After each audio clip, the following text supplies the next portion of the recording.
మనిషికి మరణంతో జీవితం అయిపోయింది అని అనుకున్నారు.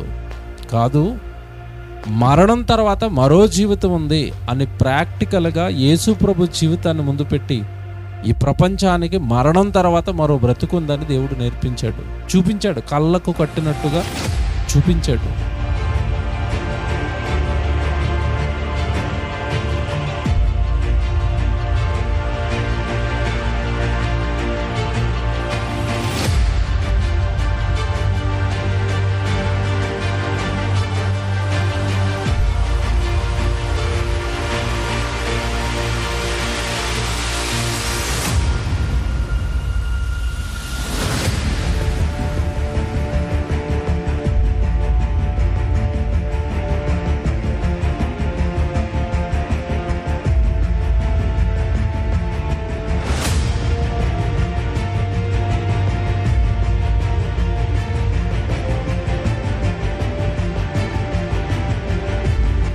కానీ ఈరోజు మరణానికి లోకం ఎందుకు భయపడుతుంది అంటే, ఎలాగో నేను దేవుడి కోసం బ్రతకలేదు, దేవుడి కోసం ఏమీ చేయలేదు, దేవుడి కోసం నా దేహాన్ని ఇవ్వలేదు, దేవుడి కోసం నా కాలాన్ని ఇవ్వలేదు అని భయపడుతూ మరణానికి బ్రతుకుతున్నారే తప్ప, బ్రతుకులను సరిచేసుకుని పౌలు గారు పలికినట్టుగా ఎంతమంది అంటే మరణం గురించి ధైర్యంగా ఉన్నారు అంటే, పౌలు గారు పలికిన మాట మీకు తెలియదు కాదు. ఏమన్నారు? నా మట్టుకైతే బ్రతుకుట క్రీస్తే, చావైతే లాభం.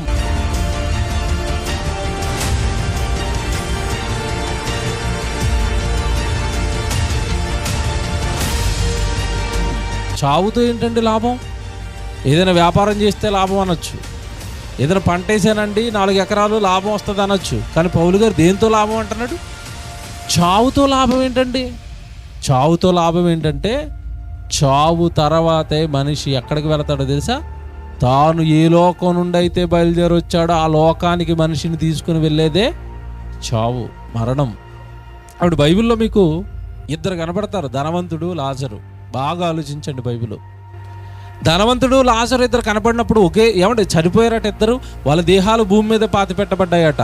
ఏమంటే లాజరు అనేసరికి దరిద్రుడు కనుక ఏమంటే తీసుకెళ్ళి ఎక్కడో పాడేశారు. ధనవంతుడు మంచి డబ్బులున్నవాడు కనుక అతనికి ఎలా జరుగుంటుంది సమాధి కార్యక్రమం?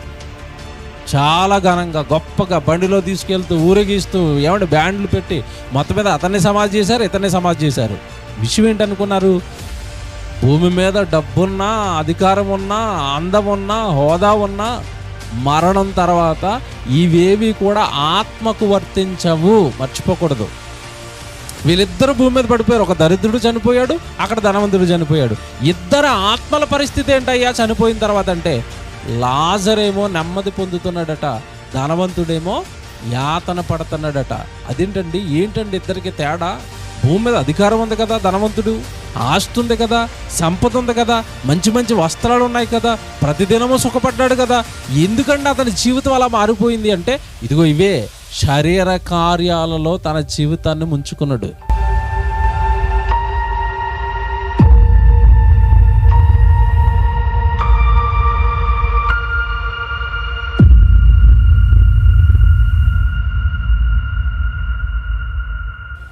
యేసుప్రభు బ్రతుకున్న కాలంలో శిష్యులు తయారు చేసుకున్నాడు, సేవకులుగా, పనివారుగా. సేవకులు తయారు చేసుకున్నప్పుడు 12 మంది శిష్యులకి చక్కగా అధికారాలు ఇచ్చేశాడు. వాక్యం నేర్పించాడు, బాగా దెయ్యాలు వెలగొట్టే అధికారం, స్వస్థతలు చేసే అధికారం, సర్వ అధికారాలు ఇచ్చేసాడండి అందరికీ. ఎవడు చక్కగా 12 మంది లోకంలోకి వెళ్ళిపోయారు, సువార్త చెప్తున్నారు, మరో పక్క దెయ్యాలను వెలగొడుతున్నారు, అందరూ సేవలో బాగా వాడబడుతున్నారు. కానీ ఒక్కడికి దురాశ పుట్టింది. ఎవరికి? ఇస్కరియోతు యూదా.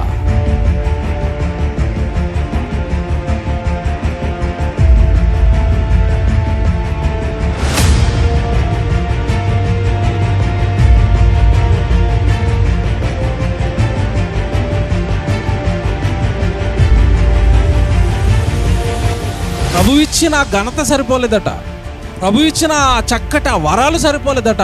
నాకు ఇంకా మరింతగా ధనం కావాలి, డబ్బు కావాలి. అడ్డదారులు తొక్కాడు. ప్రభువుని అమ్మేయడానికి 30 వెండి నాణాల కోసం ప్రభువుని అమ్మేయడానికి సిద్ధపడ్డాడు. అమ్మేశాడు. అమ్మేసిన తర్వాత ప్రభువుని అలా శిక్షిస్తుంటే అప్పుడు మారు మనసు వచ్చింది, అప్పుడు పశ్చాత్తాపడుతున్నాడు. పోనీ అప్పుడు వెళ్ళి ఏమైనా నేను తప్పు చేశానని ఆ పశ్చాత్తాప మనసుతో తప్పును ఒప్పుకునే మనసు ఉందా అంటే అస్సలు లేదండి.